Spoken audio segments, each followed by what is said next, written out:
Ayer fue día de los museos y cuando llegué al Nacional había una fila inmensa. Dejé lo mejor para hoy. Hoy toca pagar, pero vamos a pagar con ganas porque voy a visitar una mujer muy bella que además es muy interesante. Artista, ilustradora, traga de todo Bogotá entre los 20 y los 30, traga mía desde los 90. Gente áspera.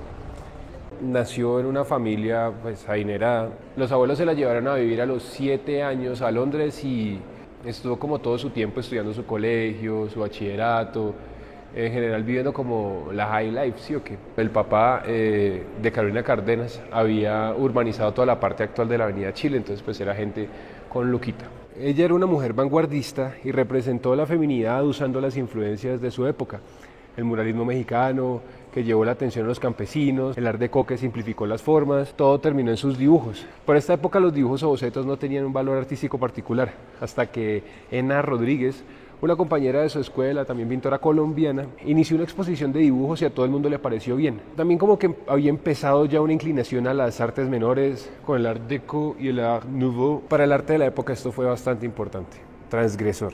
Entonces todo estuvo más o menos bien hasta 1929 que los papás de Carolina quebraron. A ella le tocó ganarse la papita, empezó a dedicarse a la ilustración y a los dibujos para arquitectos e incluso para marcas. Acá podemos ver el único que se conoce, que es de una mujer fumando, un hombre fumando para la marca de cigarrillos Pierrot. Y en 1932 también tuvo que recibir un trabajo como secretaria para el Ministerio de Guerra, pues en el esfuerzo logístico de la gran guerra contra el Perú.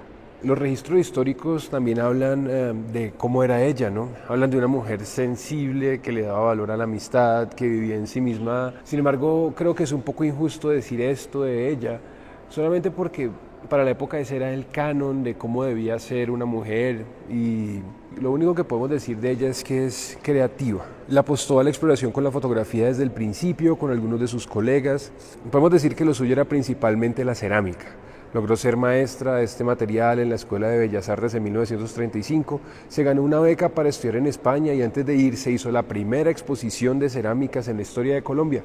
Muy metida en ese movimentico art déco y de hecho a ella le decían Miss Déco. Debo decir que a la Carolina le caían manes muy top. Uno de ellos era Jaime Jaramillo Arango, exministro de Salud de Enrique Olaya Herrera. Tuvo que haber sido un buen tipo porque se casaron, aunque el matrimonio duró solo 2 semanas. Y un buen día que la Carolina estaba saliendo del consultorio de Jaime, se desmayó y en los días siguientes se la llevó una meningitis en 1936. Nunca fue a España y se quedó como una joven promesa. Yo supe de ella como en 1998. Algo en su cuadro me pareció fascinante, pero en esa época no había Google. Y cuando volví y tuve datos, aprendí un poquito más de la historia de ella.